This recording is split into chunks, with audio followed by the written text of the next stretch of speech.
Yesu ashimwe cyane bene data, twongeye gushima Imana kuko itugiriye neza ikaduha ubuntu bwayo, tukaba tugarutse hano kuganira namwe amagambo yayo. Tugiye kubana uyu munsi nitwa KUBWIMANA Emmanuel. So Imana iho umugisha cyane kandi mwakoze gukurikira Big Evangelical Network. Utarakora subscribe waza kubikora kugira ngo ubutaha utazagicikwa n'ubutumwa bwiza dutambutsa ari ubwa mbere ugeze kuri channel. So Imana iguhe umugisha rero. Tugiye gusenga ubundi twinjiye mu magambo Uwiteka Imana yashyize ku mutima wanjye. Uwiteka Mana yo mu ijuru, Mana turagushimiye.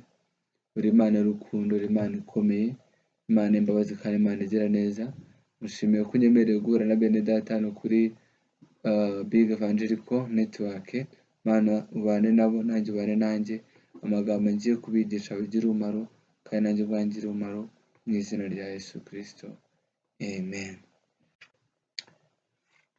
Yesu ashimwe cyane. Nanone ni ibyishimo bikomeye kuza kugera ahantu nk'aha ngaha kandi ubutumwa bugiye gutambuka, kandi nawe Imana iguhe umugisha kuba wemeye guhitamo kumva amagambo y'Imana. Nibwo buzima, ibindi byose byo n'ibigihe gito, ariko amagambo y'Imana ntazashira. Kuri Big Evangelical Network tugira fimu twigishaho mu gihe runaka. Uyu munsi twatangiye fimu ivuga ngo imbuto z'umwuka. Haleluya. Imbuto z'umwuka cyangwa fruits of Holy Spirit, imbuto z'umwuka. Turaza kuba tuyobowe n'icyanditswe dusanga mu Abagalatiya ibice 5, ni umurongo wa ibice 5 guhera ku murongo wa 22 niho batubwira imbuto z'umwuka izarije. Reka dusome ku murongo wa 22 ibice 5. Haravuga ngo ariko rero imbuto z'umwuka ni urukundo, ni ibyishimo n'amahoro no kwihangana no kugira neza n'ingeso nziza no gukiranuka no kugwa neza no kwirinda. Bimeze bityo ni amategeko abihana. Ubundi hari ikintu bita seed cyangwa akabuto gaterwa. Ako kabuto iyo gatewe karakura kagahinduka igiti. Igiti rero naho kiza kwera kugira amashami n'ibiti byose bitandukanye, ariko kaza kugira agace kitwa imbuto. Ntago iyo utabibye wabona imbuto. Utarateye igiti cya avoka nta hantu wajya gusarura avoka. Utarateye umuceri ntaho wavana ziriya mpeke. Utarateye ibigori ntaho wavana impeke z'ibigori. Igihe cyose rero kugira ngo ikintu kigire imbuto ni uko kiba cyatewe kandi kiba cyagize imizi. Ntibyashoboka yuko rero uvuga ngo uzasarura imbuto z'igiti utateye. Hano hejuru muri kamere y'umuntu, mu muntu wenyine uri fresh haba havanzemo kamere muntu. Izo kamere ni hano bazitubwira mu bice 5:19 batubwira ko ari ukwangana, kuroga, kwica, ishyari, ibintu byose ngibyo byose bibi, kugomanwa n'ingeso mbi, gutera isoni, iby'isoni byose bigenda bivugwa hano. Uwo muntu rero umeze uko aba adafite umwuka wera. Ariko iyo amaze kugira umwuka wera akamwuzura, hahita hagira ikindi kintu gihinduka ku buryo we ntago we aba abayeho kubwe, ahubwo yera imbuto z'ikimurimo. Haleluya. Nimba wari kwera imbuto z'umubiri za kamere, ukaza kwakira umwuka wera, bivuze ngo mu buzima bwe, mu bugingo bwawe ntuzongera kwera ibya kamere, ahubwo ugiye kwera iby'umwuka wera. Niyo mpamvu rero mu mbuto z'umwuka rero tubura ngo kugira neza, kugwa neza, urukundo, kwihangana, kwirinda, ibindi bimeze bityo. Ntabwo rero byashoboka yuko wera imbuto z'igiti bitari icyo giti. Umuntu mubi atanga ibibi abivanye mu bubiko bwe bubi. Umunyeshyari akora ibikorwa by'ishyari n'ubundi.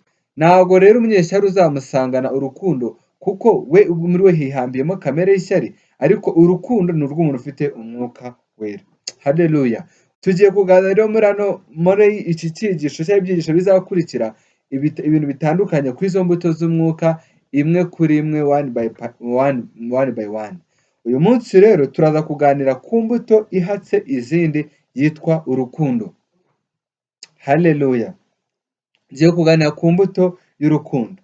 ikintu gitangaje ku mbuto y'urukundo rero ni uko imbuto y'urukundo ariyo ikwerekanaho ubumana. Ntabwo ubumana uzabwerekanwa no kwihangana, yego nayo ni imbuto y'umwuka n'ibindi bazagenda babikwigisha, ariko ikintu cyitwa urukundo nicyo kintu kikwerekanaho ubumana.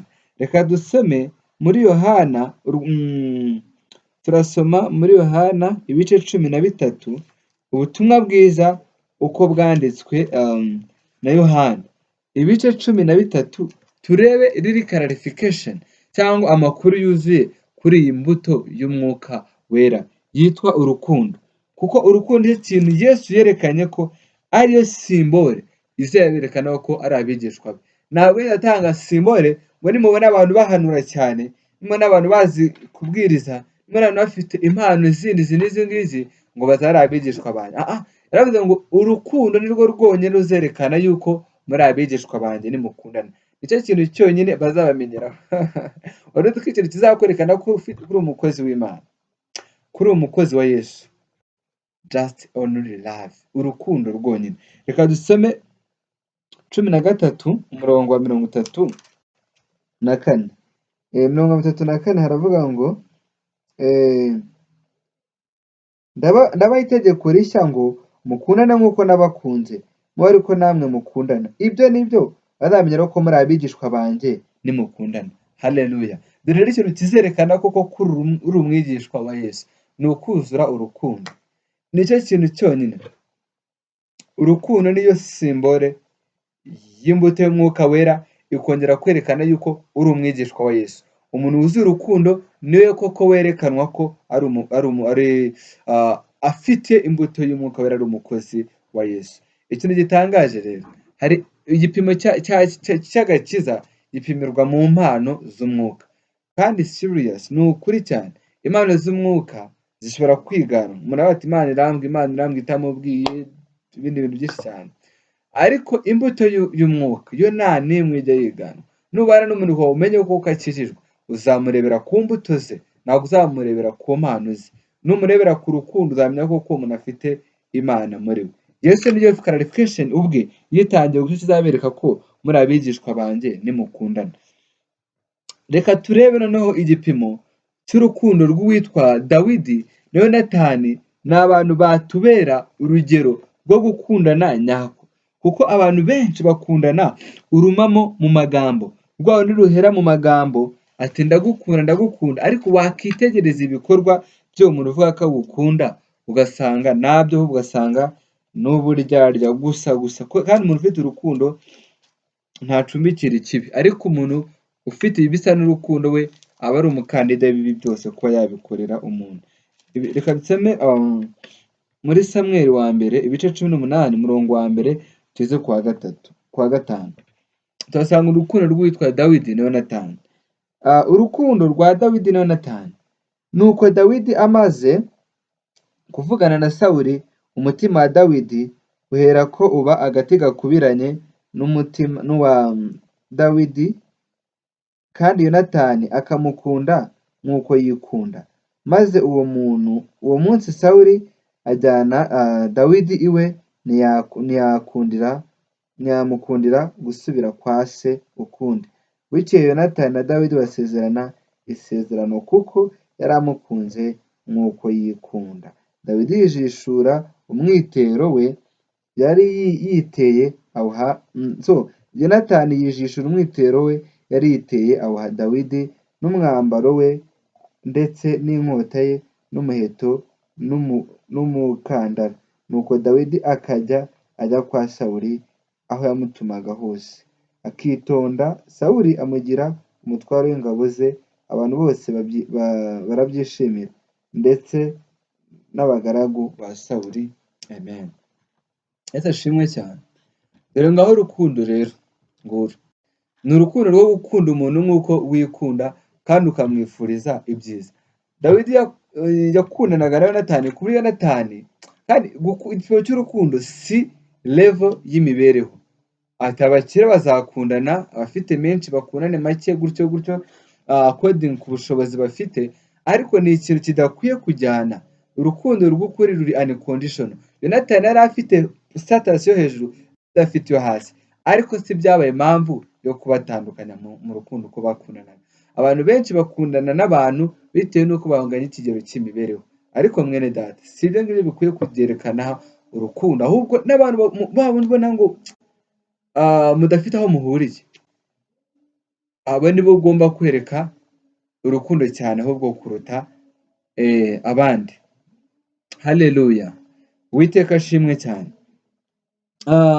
Bibiliya itwereka igipimo cy'urukundo cyangwa se amaparameters y'ibintu biranga urukundo, kuko ibintu byinshi hano ku isi abantu berekana ko bafite urukundo, nyamara urwo rukundo ruri aside, ruherekejwe n'izindi influence z'uburyarya n'ibindi bintu nk'ibyo ngibyo bitavuga Imana.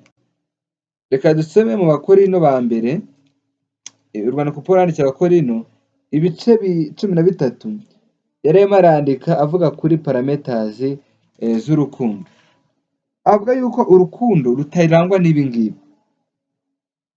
Urukundo ntabwo yavuze ngo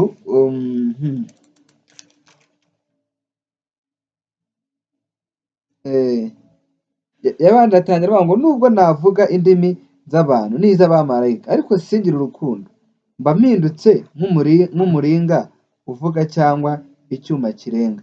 Kandi nubwo nagira impano yo guhanura nkamenya ibihishwe ariko singire urukundo, ntacyo byamarira. Ahindutse nk'umuringa uvuga. Bivuze yuko rero every gift, impano yose y'umwuka wagira udafite urukundo, utifuriza ibyiza umuntu cyangwa ukifuriza bamwe ugasiga abandi, no. Rero urukundo rw'ukuri, urukundo rw'ukuri rurihangana kandi rukagira neza, ntirugira ishyari, urukundo ntirwirarira, ntirwihimbaza, ntirukora ibiteye isoni, ntirushaka ibyarwo, ntiruhutiraho, ntirutekereza ikibi ku bantu, ntirwishimira gukiranirwa kw'abandi, ahubwo rwishimira ukuri, rubabarira byose, ruringira byose, kandi rwihanganira byose. Amen. Urukundo rero ntirutekereze ku bantu kandi rwishimira gukiranirwa kw'abandi. Bivuze yuko ntabwo rubona umuntu ari kugwa ugahita tuvuga ngo nawe se yagwa, kunera yarigize ngo ntiyabikora, wese ko asambanye, wese ko agize, ukumva biragushimishije kuko uwo muntu wenda yigeze kuguhana, yigeze kuguhugura ibiki n'ibiki, ukumva kuba aguye mu byaha biguha freedom, nawe ukumva urishimye. It is not love. Urukundo rw'ukuri rero ntirwishimira ibibi ku bantu, ntirwishimira gukiranirwa kw'abandi. Yesu ashimwe cyane. Urukundo rero rugira neza kandi rurihangana. Reka tugaruke rero muri ibi bihe rero by'urukundo. Urukundo rero ni iki? Ko akenshi abantu bose barabaririmba, kuko hari ibintu bavuga yuko ari urukundo, ariko wajya kureba ibipimo by'urukundo cya manifestation by'urukundo ukayibura, ukibaza abantu barakundana? Nimba uvuga ko ukunda umuntu ariko ukamwifuriza ibi kandi ugira ikintu umuha, buriya umuntu wese ugira urukundo aratanga. Rero umuntu uvuga ngo agira urukundo ariko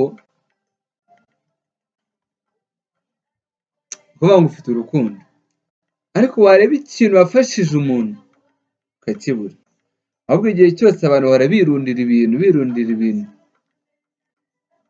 umunsi ku munsi, agahora agwiza ibintu.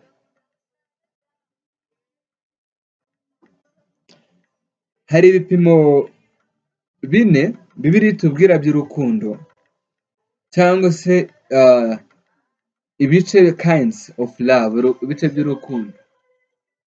Bavuga ngo nimba ukunda umuntu, hari urukundo rwitwa eros. Eros akaba ari urukundo ruri romantique, uru nguru tubona rw'abashakana, rw'abari mu nkunda wa fiançailles.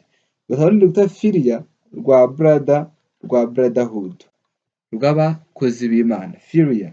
Hakaba n'urundi rwitwa agape, ari urukundo rw'Imana. Hakaba n'urundi rwitwa storge, ari rwo rukundo rw'ababyeyi n'abana. Mbese muri iki gihe ko urukundo rw'ababyeyi n'abana rwabuze, urukundo rw'Imana rwo ruhoraho agape. Noneho romantique yabaye inzira ya sex, ntabwo umuntu agikundira umuntu kugira ngo babane, arashaka sex, ni ukuryamana gusa cyo cyerekana ko amukunda. N'urukundo rwa brotherhood narwo rugenda rushira, ariko sibyo Yesu yateganyije kandi sibyo Yesu yifuza. Turabona hano umuntu witwa mu gitabo cya Yona, inkuru za Yona, ubwo yatumwaga i Nineve kugira ngo abantu baho batazarimbuka, ariko Yona bitewe n'urwango yangaga abantu b'i Nineve, yanga kujya kubaburira kugira ngo batazihana. Urumva, bituma Imana amirwa n'urufi n'ubundi ajyayo kandi yari yanze kugenda. Rero ikintu cyatumye Yona atajyayo ni urwango, ni ukwangana. Bitwereka rero yuko no mu bakozi b'Imana babandi basavinga church nabo bafitemo urwango. Bari mu murimo w'Imana ariko kumva ntifuza ko kanaka akizwa, ntifuza ko atera imbere mu buryo bw'umwuka, ntifuza ko abatizwa mu mwuka, ntifuza ko agenda achievement, ahubwo harimo ikintu cya contradiction mu bantu b'Imana. Iki ni ikintu kibi cyane kandi giteza akaga umurimo w'Imana kandi na nyiri kukugira. Muri ibyo navuze ngo umuhanga ni ukorera Imana agakunda bose, adacagura, kuza urukundo Yesu adusaba. Reka dusoreze icyigisho cyacu muri Yohana mu gitabo cya mbere cyangwa urwandiko rwa mbere rwanditswe na Yohana, ibice 4 umurongo wa 8. Haravuga ngo ngo bakundwa dukundane kuko urukundo ruva ku Mana. Umuntu wese ukunda yabyawe n'Imana kandi azi Imana. Udakunda ntazi Imana kuko Imana ari urukundo. Amen. Dukomeze n'uwa 20, haravuga ngo ku wa 20 haravuga ngo umuntu navuga ati nkunda Imana akanga mwene se aba ari umunyabinyoma, kuko udakunda mwene se yabonye atabasha gukunda Imana atabonye.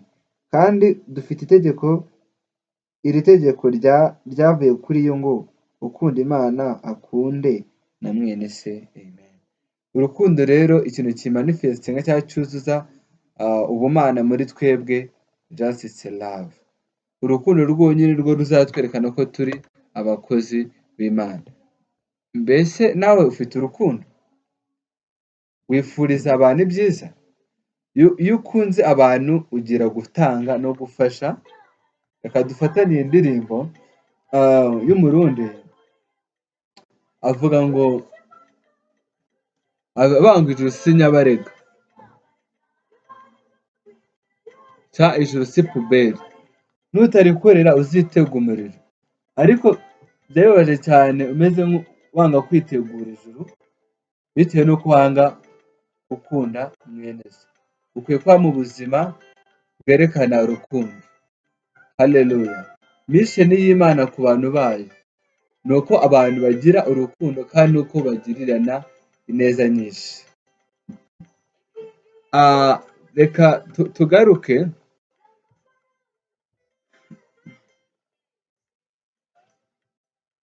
kuno yaririmbye, agakunda abantu bose adacagura. Rero igipimo cy'urukundo ni ugukunda abantu bose udacagura, kuko udafite urukundo nta na rimwe azigera abona Imana. Ntabwo rero ijuru dukorera ari puberi ngo Imana izashyiremo ari bose.